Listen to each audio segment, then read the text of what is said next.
நாடு முழுக்க பல்வேறு குற்ற சம்பவங்கள் நடந்துட்டே தான் இருக்கு. காவல்துறையினரும் விசாரிச்சுட்டு தான் இருக்காங்க. அது மாதிரியான குற்றங்களின் தொகுப்பு தான் நிகழ்தகவு.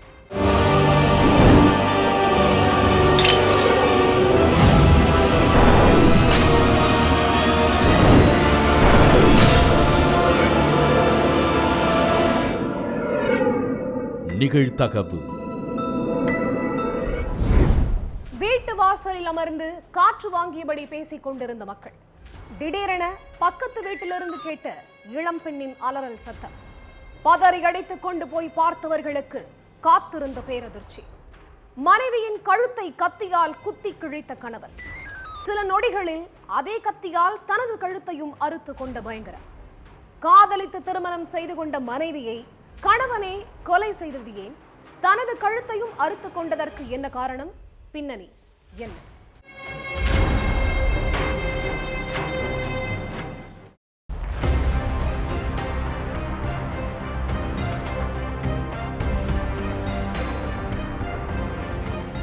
நடுராத்திரி திருவொற்றியூர் ஒத்தவாடை தெருவில் உள்ள ஒரு வீட்டில் நடந்த சம்பவம் அந்த ஏரியா மக்களை நடுநடுங்க வச்சிருக்குது.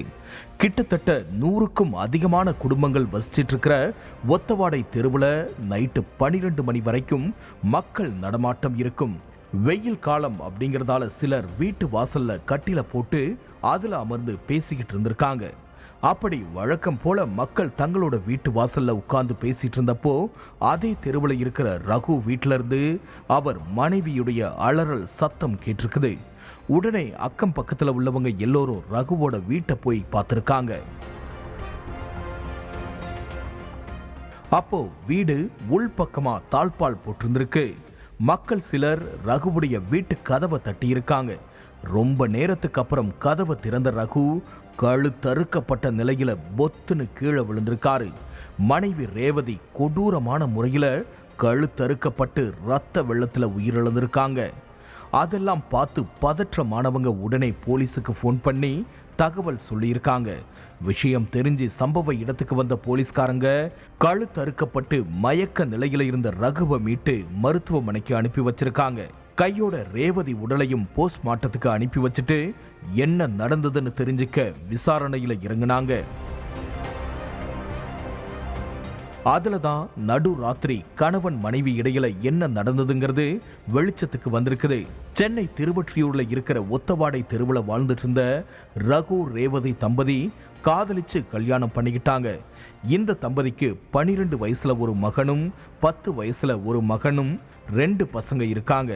டைல் சுற்ற வேலை பார்த்துட்டு இருந்த ரகு குடிப்பழக்கத்துக்கு அடிமையா இருந்தாலும் சம்பாதிக்கிற பணத்தை மனைவி ரேவதி கிட்ட கொடுத்துருவாராம். ரகுவுடைய 2 பசங்களும் பிரைவேட் ஸ்கூல்ல தான் படிக்கிறாங்க. கணவன் கொடுக்கிற பணத்துல பசங்களுக்கு ஃபீஸ் கட்டிட்டு மிச்ச பணத்துல குடும்பத்தையும் கவனிச்சிட்டு இருந்திருக்காங்க மனைவி ரேவதி. ரகு கொடுக்கிற பணம் மாச கடைசியில காலி ஆகிடும்.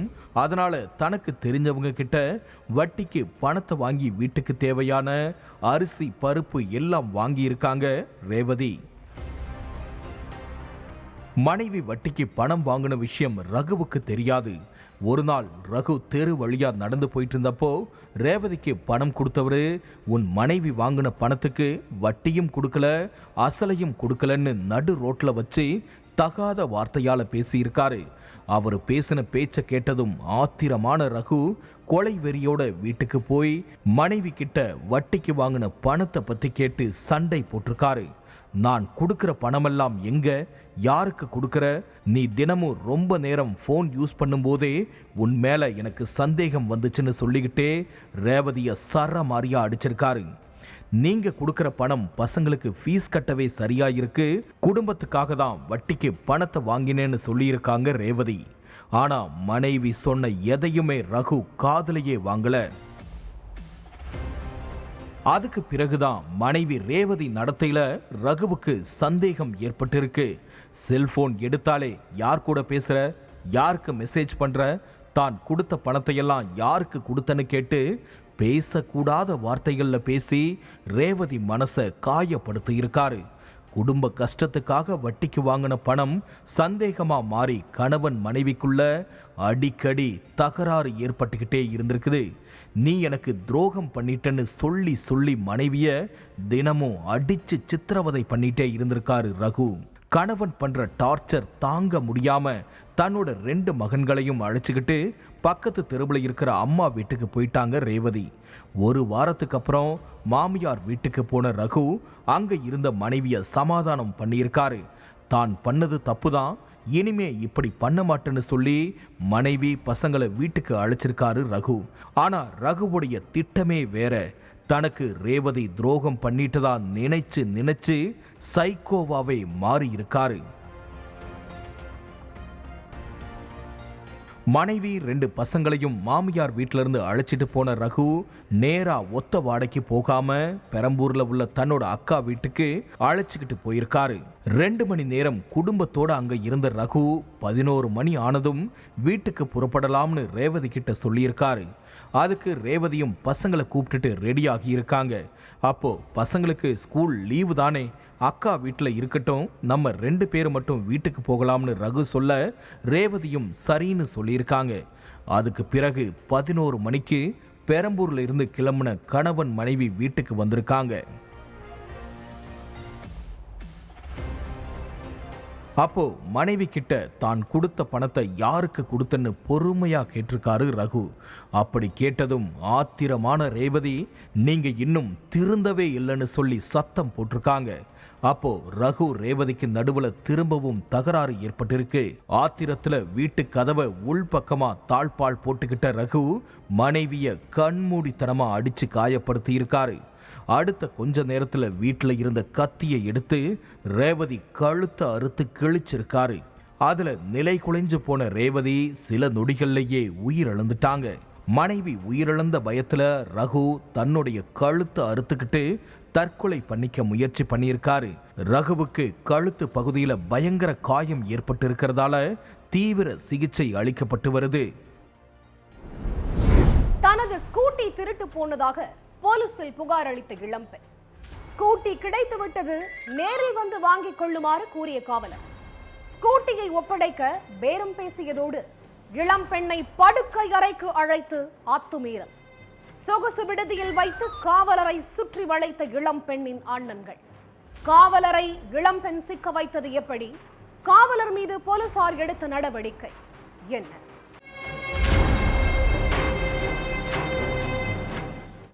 எதுக்கு ரூம் எடுத்தீங்க? இப்போ ரூம் எடுத்தீங்க. ஸ்டேஷன்ல வண்டி காணாம போச்சுன்னு சொன்னா இந்த மாதிரி ரூம் கூப்பிட்டியா? ஆவடி என்ன இருக்காரு? டைம்ல இருக்காரு.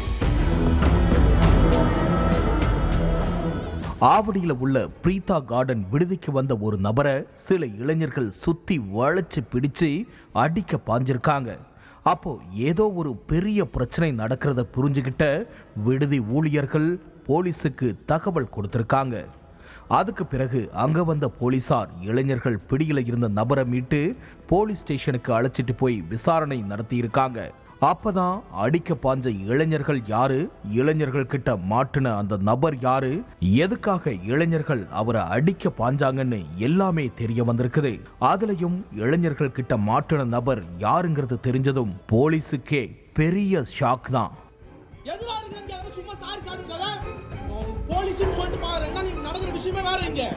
பூந்தமல்லி பகுதியை சேர்ந்த ஒரு இளம் பெண்ணுக்கு திருமணமாகி ஒரு குழந்தை இருக்குது. கடந்த மாசம் ஆவடி செக் போஸ்ட் கிட்ட தன்னுடைய ஸ்கூட்டியை நிறுத்திட்டு பக்கத்துல ஒரு வேலையா போயிருந்திருக்காங்க அந்த இளம் பெண். அடுத்து வேலை முடிஞ்சு வந்து பார்த்தப்போ அந்த பொண்ணுடைய ஸ்கூட்டியை காணோம். அதனால அதிர்ச்சியான அந்த இளம் பெண் தன்னுடைய ஸ்கூட்டியை காணோம், கண்டுபிடிச்சு கொடுங்கன்னு ஆவடி காவல் நிலைய குற்றப்பிரிவுல கம்ப்ளைண்ட் கொடுத்திருக்காங்க. திடீர்னு நேத்து அந்த இளம் பெண்ணுக்கு கால் பண்ணின காவலர் ஹரிதாஸ் காணாம போன உங்க பைக்கை கண்டுபிடிச்சிட்டோம், நேர்ல வந்து வாங்கிக்கோங்கன்னு சொல்லியிருக்காரு. பைக்கு கிடைச்ச சந்தோஷத்துல ஓடி வந்த இளம் பெண்ணுக்கு அதுக்கு பிறகு காவலர் ஹரிதாஸால நடக்க போற ஒரு விஷயத்தை பத்தி தெரியல. மதியம் 1 மணிக்கு போலீஸ் ஸ்டேஷனுக்கு வந்த இளம் பெண் கிட்ட ரொம்ப ரிஸ்க் எடுத்து தான் பைக்கை கண்டுபிடிச்சு கொடுத்துருக்கோம், அதுக்காக காவல்துறை உயர் அதிகாரிகளுக்கு 15,000 ரூபாய் கொடுக்கணும்னு காவலர் கேட்டிருக்காரு. சார், என்கிட்ட அவ்வளவு பணமெல்லாம் இல்லை, 5000 வேணா கொடுக்க முடியும், அதுவும் இப்ப 2000 தரேன், நாளைக்கு மீதி 3000 தரேன்னு சொல்லியிருக்காங்க அந்த இளம்பெண். அப்போ இங்க வச்சு பணத்தை தர வேண்டாம், கொஞ்சம் தள்ளி போய் வெயிட் பண்ணுங்க, நான் வந்துடுறேன்னு சொல்லியிருக்காரு காவலர் ஹரிதாஸ். அடுத்த கொஞ்ச நேரத்துல அந்த பொண்ணு வெயிட் பண்ணிட்டு இருந்த இடத்துக்கு போன காவலர், நான் ஒன்னு சொல்லணும், கோவிச்சுக்க மாட்டீங்களேன்னு கேட்டிருக்காங்க. என்ன சார், நீங்க என் ஸ்கூட்டியை கண்டுபிடிச்சு கொடுத்துருக்கீங்க, கேளுங்க பரவாயில்லைன்னு சொல்லியிருக்காங்க. அப்போ ஸ்கூட்டி திருடு போனப்போ கம்ப்ளைண்ட் கொடுக்க வர்றப்பயே உங்களை எனக்கு ரொம்ப பிடிச்சிருந்தது, உங்களோட தனிமையில இருக்கணும்னு கேட்டிருக்காரு காவலர். அதை கேட்டு அதிர்ச்சியான இளம்பெண், சார் நான் அந்த மாதிரி பொண்ணெல்லாம் இல்லை, எனக்கு அப்படியெல்லாம் போய் பழக்கம் இல்லைன்னு மறுப்பு தெரிவிச்சிருக்காங்க. அதுக்கு ஏன் தயங்குறீங்க, பயப்படாதீங்க, உங்க வீட்டுக்கே நைட்டு வரவா, இல்லைனா ரூம் புக் பண்ணிக்கிறேன், அங்க போகலாம்னு கேட்டிருக்காரு காவலர். அப்படியும் இளம் பெண் ஓகே சொல்லாததால, சரி ரூமுக்கு வந்து ஒரே ஒரு முத்தம் மட்டும் கொடுத்துட்டு போயிருங்க, அடுத்து இஷ்டம்னா ஃபோன் பண்ணுங்க பேசிக்கலாம்னு சொல்லியிருக்காரு காவலர். சொல்லு சொல்லு சொல்லு, என்னத்த கூப்பிட்ட, எது கூப்பிட்ட, உங்க ஸ்டேஷன்ல வண்டி காணாம போச்சுன்னு சொன்னா இந்த ரூம் கூப்பிடுவியா, வரவ போறா அப்படிதான் கூப்பிட்டியா ரூமுக்கு? ஒரு கட்டத்துக்கு மேல சமாளிக்க முடியாத அந்த இளம்பெண் தன்னுடைய அண்ணனுக்கு ஃபோன் பண்ணி காவலருடைய அத்துமீறல் பேச்சை பத்தி சொல்லியிருக்காங்க. அதுக்கு அவர் கூப்பிட்ட இடத்துக்கு நீ போ, நாங்களும் வந்துடுறோம், அவரை மடக்கி பிடிச்சு போலீஸ்ல பிடிச்சு கொடுத்துடலாம்னு சொல்லியிருக்காரு அந்த இளம் பெண்ணுடைய அண்ணன். அதே மாதிரி நீச்சல் குளம், பார் வசதி உள்ள பிரீதா கார்டன் விடுதிக்கு காவலர் ஹரிதாஸோட போயிருக்காங்க அந்த இளம்பெண். அப்போ விடுதி ரிசப்ஷன்லயே காவலரை ரவுண்டு கட்டி மடக்கி பிடிச்சிருக்காங்க இளைஞர்கள்.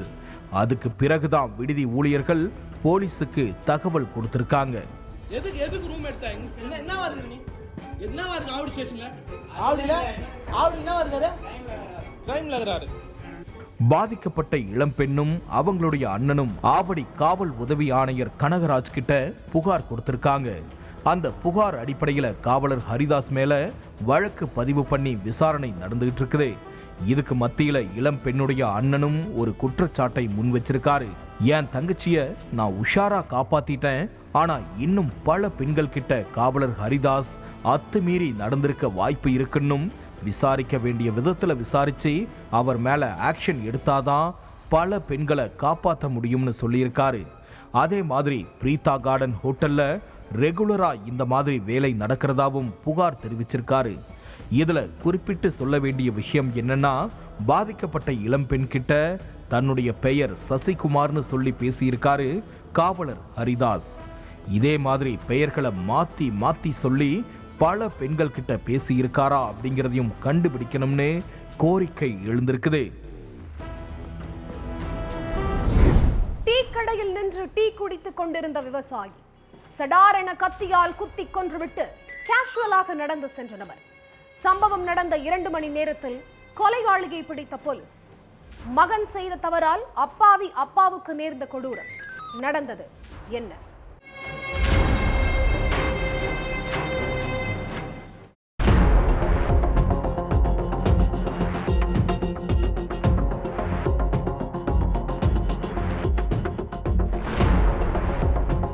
காலையில 8 மணிக்கு கிராமத்துல உள்ள ஒரு டீ கடையில விவசாயி ஒருத்தர் டீ குடிச்சிட்டு இருந்திருக்காரு.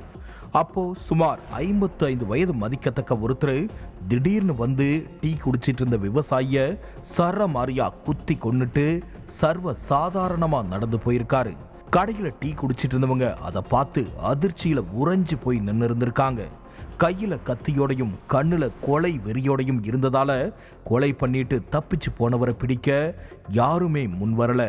விஷயம் தெரிஞ்சு சம்பவ இடத்துக்கு வந்து போலீஸ் விசாரிச்சதுக்கு அப்புறம்தான் இந்த கொலைக்கான காரணம் என்னங்கிறதே தெரிய வந்திருக்குது.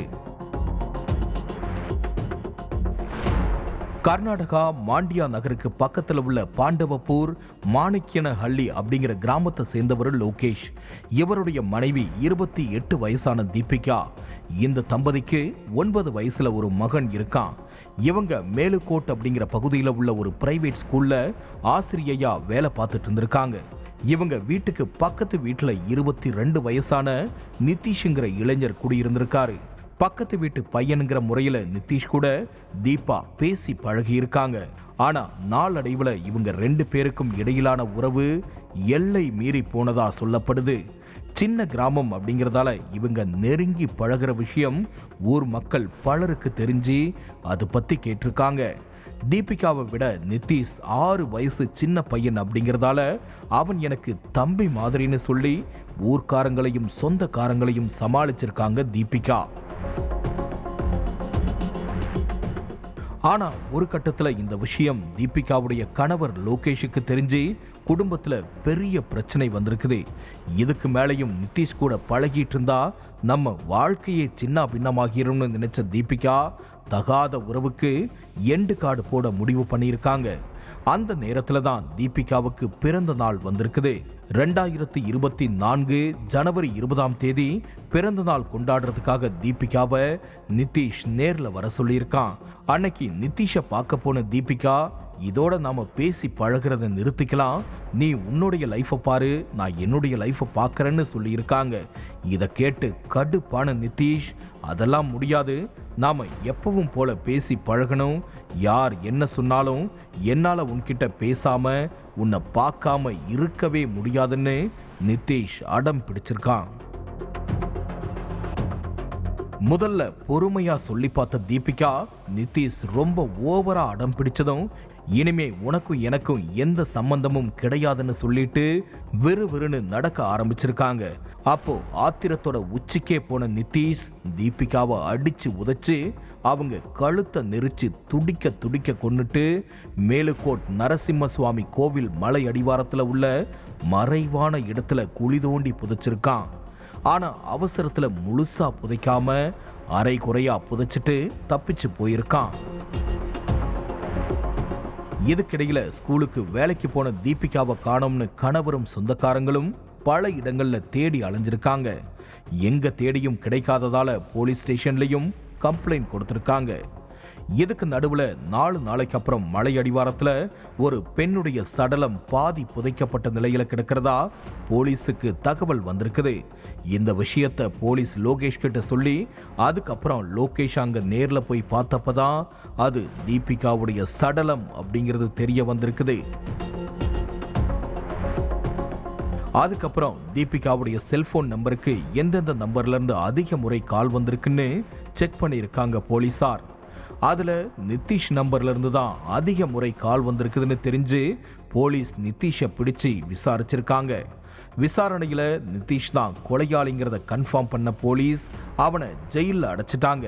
இது சம்பந்தமான கேஸ் தொடர்ந்து நடந்துட்டு இருக்கிற நிலையில கொஞ்ச நாளைக்கு முன்னாடி நிதிஷ் ஜாமீன்ல வெளியே வந்திருக்கான்.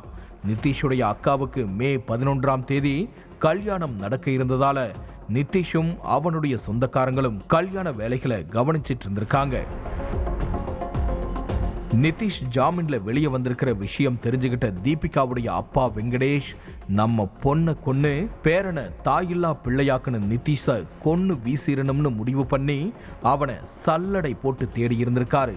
ஆனா ஊருக்குள்ள இருந்தா தேவையில்லாத பிரச்சனை வரும்னு நினைச்சு நிதிஷை வெளியூர்ல உள்ள சொந்தக்காரங்க வீட்டுல தங்க வச்சிருக்காங்க அவனுடைய உறவினர்கள். இது தெரியாம வெங்கடேஷ் நிதிஷை ஊருக்குள்ளேயே தேடி அலைஞ்சிட்டு இருந்திருக்காரு. நிதிஷை எங்க தேடியும் கிடைக்காததால கடுப்பாகி இருக்காரு வெங்கடேஷ். அந்த நேரத்துல தான் நிதிஷுடைய அப்பா நரசிம்ம கவுடா அங்க உள்ள டீ கடையில நின்னு டீ குடிச்சிட்டு இருந்திருக்காரு. நரசிம்ம கவுடா டீ கடையில நிக்கிறத பார்த்த வெங்கடேஷ், நிதிஷ் தான் நம்ம கையில சிக்கல, அவனுடைய அப்பாவை குத்தி கொன்னுட்டா அவன் எப்படியும் ஊருக்குள்ள வந்துதான் ஆகணும்னு நினைச்சு நரசிம்ம கவுடாவை கத்தியால சர மாரியா குத்தி இருக்காரு. அது மட்டுமில்ல, உன் மகனால தான் என் மகளுடைய உயிரே போச்சு, ஆனா நீங்க உங்க வீட்டு பொண்ணுக்கு கல்யாணம் பண்ண போறீங்களான்னு கோபமா கேட்டுக்கிட்டே கண்மூடித்தனமா குத்தி கிழிச்சிருக்காரு. அதுல ரத்த வெள்ளத்துல சரிஞ்சு விழுந்த நரசிம்ம கவுடா சம்பவ இடத்திலேயே உயிரிழந்துட்டாரு. டீ கடையில இருந்தவங்க வெங்கடேஷ் தான் இந்த கொலையை பண்ணதுன்னு போலீஸ் கிட்ட சொல்லி இருக்காங்க. அதுக்கப்புறம் கொலை நடந்த 2 மணி நேரத்துக்குள்ளேயே வெங்கடேஷ போலீஸ் மடக்கி பிடிச்சு அரெஸ்ட் பண்ணிட்டாங்க. ஆக மொத்தம் மகன் பண்ண தப்பு அப்பாவி தந்தையோட உயிரையே பறிச்சிருச்சு. ஸ்போர்ட்ஸ் கிளப்பில் நண்பர்களுடன் நின்று பேசிக் கொண்டிருந்த ரவுடி கையில் அரிவாளுடன் மின்னல் வேகத்தில் ஓடி வந்த கும்பல் ரவுடியை கண்டன் துண்டமாக வெட்டி முகத்தை சிதைத்த கொடூர சம்பவத்தை நேரில் பார்த்து தலைதெறிக்க ஓடிய மக்கள். ஒரு ஊரையே தன் கண்ட்ரோலில் வைத்திருந்த ரவுடியை வெட்டி கொன்றது யார்? கொலையாளிகள் சிக்கினார்களா? நடந்தது என்ன?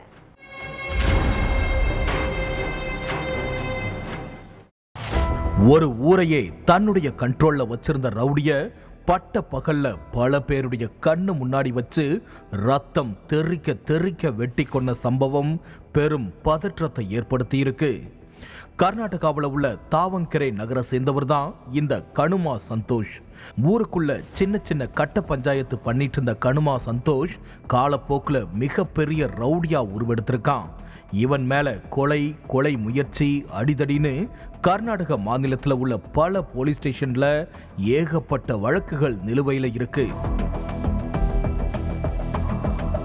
கடந்த சில ஆண்டுகளுக்கு முன்னால புல் நாகாங்கிற ரவுடிய கொன்ன வழக்குல கணுமா சந்தோஷ போலீஸ் அரெஸ்ட் பண்ணி இருந்திருக்காங்க. அதுக்கப்புறம் ஜாமீன்ல வெளியே வந்தவன் தொடர்ந்து பல குற்ற செயல்களில் ஈடுபட்டு வந்திருக்கான். இந்த நிலையில தாவங்கரை ஹடாடி ரோட்ல உள்ள ஒரு மருத்துவமனைக்கு எதிர்ப்புறம் ஜிம், விளையாட்டு மைதானம் எல்லாம் சேர்ந்து இருக்கிற மாதிரி கிளப் ஒன்று இருக்கு. கணுமா சந்தோஷ் அந்த ஸ்போர்ட்ஸ் கிளப்புக்கு அடிக்கடி போய் ஜிம்ல உடற்பயிற்சி செய்யறதும் ஃப்ரெண்ட்ஸோட சேர்ந்து விளையாடுறதும் வழக்கமா வச்சிருந்திருக்கான். அப்படிதான் கணுமா சந்தோஷ் வழக்கம் போல அந்த கிளப்ல இருந்திருக்கான்.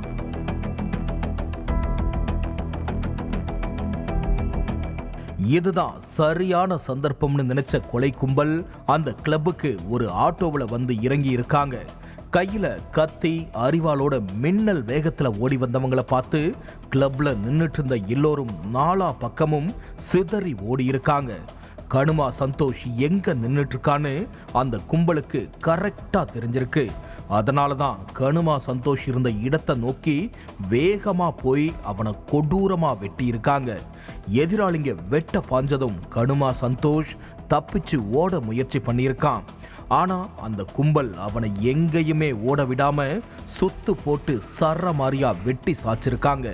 இதுல சம்பவ இடத்திலேயே கணுமா சந்தோஷ் உயிரிழந்துட்டான்.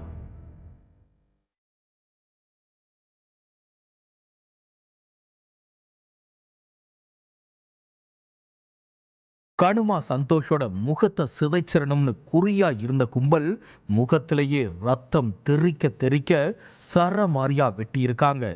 இந்த கொடூர சம்பவத்தை கண் கூட பார்த்தவங்க அலறி அடிச்சுக்கிட்டு தப்பிச்சு ஓடி இருக்காங்க. கிளப்ல பொருத்தப்பட்டிருந்த சிசிடிவி கேமராவில் ரவுடி கணுமா சந்தோஷ் ரத்தம் தெறிக்க தெறிக்க வெட்டி கொல்லப்பட்ட சம்பவம் தெளிவா பதிவாகி இருந்திருக்கு.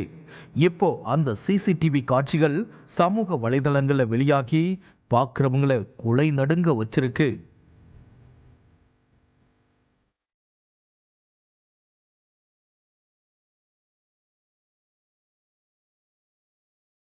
ரவுடி புல் நாகா கொலைக்கு பழிக்கு பழியாதான் இந்த கொலை நடந்திருக்கிறதா சொல்லப்படுது. அது மட்டுமில்ல, சிசிடிவி காட்சிகளை வச்சு பார்த்தப்போ கணுமா சந்தோஷ வெட்டி கொண்ட கும்பல்ல உள்ளவங்க எல்லோருமே மீசை கூட முளைக்காத சின்ன பசங்க மாதிரி தெரிஞ்சிருக்கு. அப்போ கணுமா சந்தோஷ பகையாளிங்க சந்தேகம் வரக்கூடாதுங்கிறதுக்காக கூலிப்படையை வச்சு இந்த சம்பவத்தை பண்ணி இருக்கிறதாவும் போலீஸ் சந்தேகப்படுறாங்க. தலைமறைவா இருக்கிற கொலையாளிகளை பிடிச்சாதான் இந்த சம்பவத்துல முழு உண்மையும் தெரிய வரும்னு காவல்துறை அதிகாரிகள் தெரிவிச்சிருக்காங்க.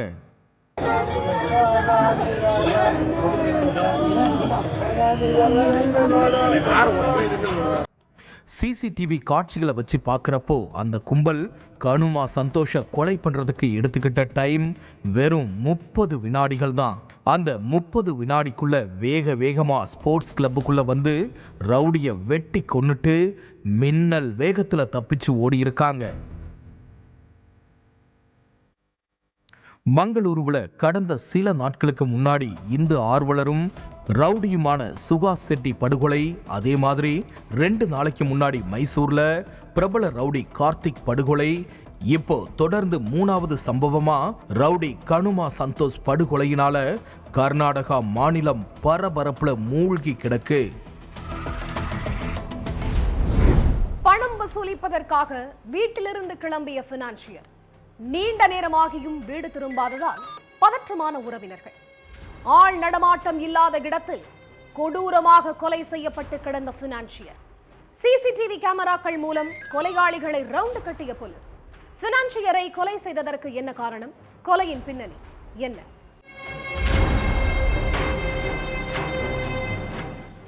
ஃபைனான்ஸ்க்கு விட்ட பணத்தை வசூலிச்சிட்டு வரேன்னு சொல்லிட்டு வீட்டுல இருந்து கிளம்பி இருக்காரு ஹனீஃப். சாயங்காலம் 5 மணிக்கு போனவரு ரொம்ப நேரமாகியும் வீடு திரும்பல.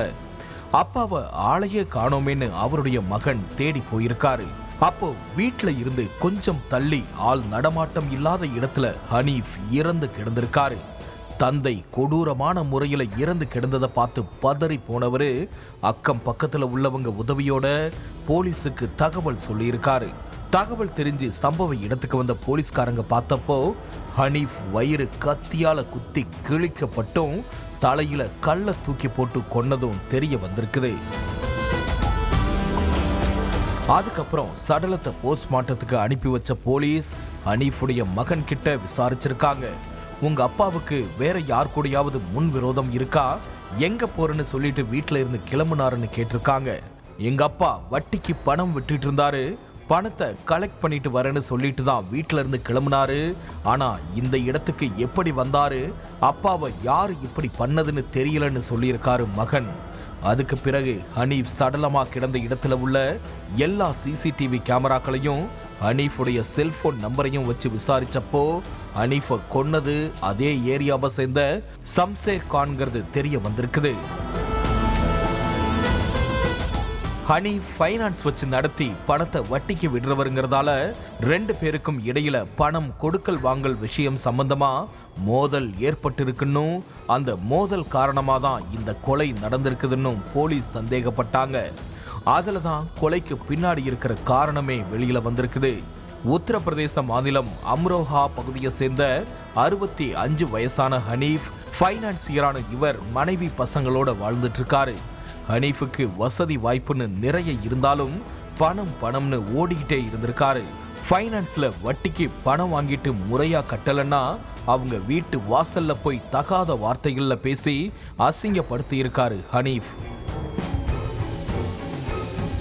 குடும்ப கஷ்டத்துக்காக பணம் வாங்கி தினமும் 100-200ன்னு கட்டிட்டு வந்தவங்களை ஏளனமா பேசுறது மட்டுமில்லாம ஆபாச வார்த்தைகளை அள்ளி வீசி கேவலப்படுத்தி இருக்காரு. பணம் கட்ட முடியலனா அந்த மாதிரி வேலைக்கு உங்க மனைவியை அனுப்புனா லட்சமா பணம் சம்பாதிக்கலாம்னு காது கூசுற மாதிரி பேசி இருக்காரு. பணம் வாங்கிட்டோம், இவரு பேசுறதையெல்லாம் கேட்டுதான் ஆகணும்னு அப்பாவி மக்களும் எதுவும் பேசாம இருந்திருக்காங்க. ஆனா தன்னுடைய இந்த பேச்சாலதான் நம்மளுடைய உயிரே போக போகுது அப்படிங்கிறது ஹனீஃபுக்கு அப்போ தெரியாம போச்சு. ஹனீஃப் வசிக்கிற அதே ஏரியாவில் வாடகை வீட்டில் குடியிருக்கிற ஷம்சேர் கான் ஹனீஃப் கிட்ட செலவுக்காக 25,000 ரூபாய் ஃபைனான்ஸ்ல வாங்கியிருக்காரு. அந்த பணத்துக்கு தினமும் 250 ரூபாய் வட்டி கட்டிட்டு இருந்த ஷம்சேர் 1 வாரம் பணம் கட்டாம இருந்திருக்காரு. 2 வாரமா பணத்தை கட்டாம இருந்ததால கோபமான ஹனீஃப் ஷம்சேர் வீட்டுக்கு போய் சத்தம் போட்டிருக்காரு. சார், என்கிட்ட இப்ப பண பிரச்சனையா இருக்கு, 2 வாரத்துல வட்டியோட சேர்த்து உங்க அசலையும் கொடுத்துறேன்னு சொல்லியிருக்காரு ஷம்சேர். அதுக்கு கொஞ்சம் கூட ஒத்துக்காத ஹனீஃப் இப்பவே பணம் வேணும்னு கேட்டு ஷம்சேரை படாத பாடுபடுத்தி இருக்காரு. அப்போ ஹனீஃப் பேசின ஒரு வார்த்தை ஷம்சேரை கொலையாளியாவே மாத்திருக்கு. நீ பொறுமையா பணத்தை கொடு, அது வரைக்கும் உன்னோட மனைவியை என்கிட்ட அடமானம் வச்சிருன்னு சொல்லியிருக்காரு ஹனீஃப். அதை கேட்டதும் ஆத்திரத்தோட உச்சிக்கே போன ஷம்சேர் ஹனீஃபை தன்னோட வீட்டுக்குள்ள அழைச்சிட்டு போய் கத்தியால அவர் வயிறை குத்தி கிழிச்சிருக்காரு. அது மட்டும் இல்லாம கட்டையால் அவருடைய மண்டைய உடைச்சிருக்காரு. அதுல ஹனீஃப் அந்த இடத்திலேயே உயிரிழந்துட்டாரு. அதுக்கு பிறகு இருட்டானதும் தன்னுடைய மனைவி உதவியோட அதே ஏரியாவில் ஆள் நடமாட்டம் இல்லாத இடத்துல ஹனீஃபுடைய உடலை வீசிட்டு கணவன் மனைவி 2 பேரும் அங்க இருந்து எஸ்கேப் ஆகியிருக்காங்க. அதுக்கு பிறகு கொலையாளிகள் ஷம்சேர் அவருடைய மனைவியையும் கைது பண்ணி சிறையில தள்ளியிருக்காங்க போலீஸ். ஒவ்வொரு குற்றங்களின் முடிவும் சட்டத்தின் கையில். விசாரணை தொடரும். பார்க்கலாம் அடுத்த நிகழ்தகவல்.